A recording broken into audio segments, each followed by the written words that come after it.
Պարոն վարչապետ, քանի որ օրերս հրապարակվեց էթիկայի կանոնագիրքը քաղաքացիական պայմանագրի, մի հարց եմ ձեզ ուզում տալ։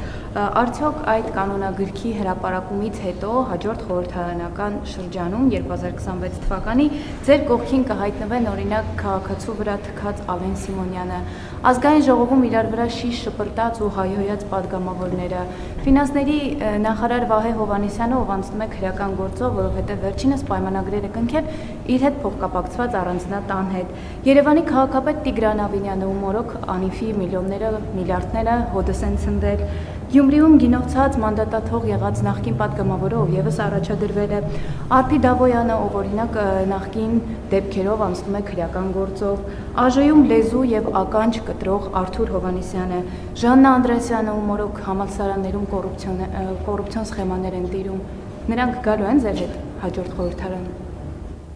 Հիմա գիտեք, ասենք ենթադրենք տպավորություն է, որ դուք դատավոր եք եւ դատավճիռներ եք կարդում, իմ ասում եք անցնում են քրեական գործով։ Ով ինչ քրեական գործով անցնում։ Արփի Դավոյանը ինչ քրեական գործով անցնում, որ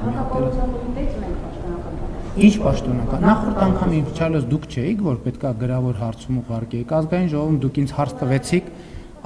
ասցի գրավոր հարցում ունեք սննդի անվտանգության տեսչությանը, դուք ասցիք այո ունենք, որից հետո մի րոպե սպասեք, մի րոպե սպասեք,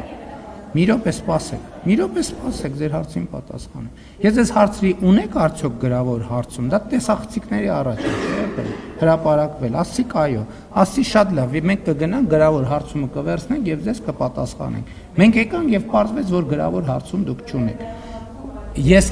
որովհետեւ այդ տեսեք դուք կիլոմետրերի ճշգրտության հարց ունեք ձեր հարցերում, երբ որ ձեր հարցերը կլինեն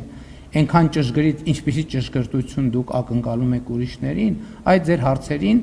այդ ճշգրտությամբ կպատասխանեմ։ Ես ուզում եմ ասել, ձեր հարցը ինքնին,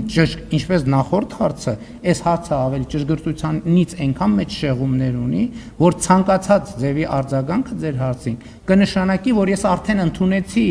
ձեր բարձրաձայնած բովանդակությանը։ Հետևաբար, քանի որ ձեր բարձրաձայնած բովանդակությանը ճշգրտության ահավոր մեծ շեղում ունի, ես ձեր հարցին չեմ պատասխանի։ Իսկ Հայաստանի Հանրապետության հերթական խորհրդարանական ընտրություններում քաղաքացիական պայմանագիր կուսակցության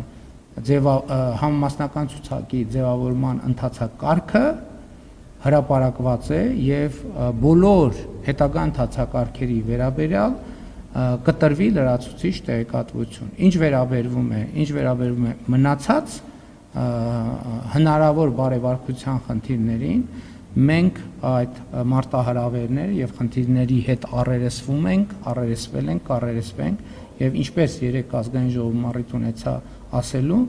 մենք բոլորս ինձնից սկսած հարկ ենք համարում, որ պետքա ունենանք սեփական սխալների առերեսվելու եւ դրանք ուղղելու, սխալների համար այնտեղ որտեղ հնարավոր է ներողություն խնդրելու, այնտեղ որտեղ պետքա քաղաքական պատասխանատվություն կրելու եւ այդպես շարունակ։ Եվ ես ձեր հարցին պատասխանում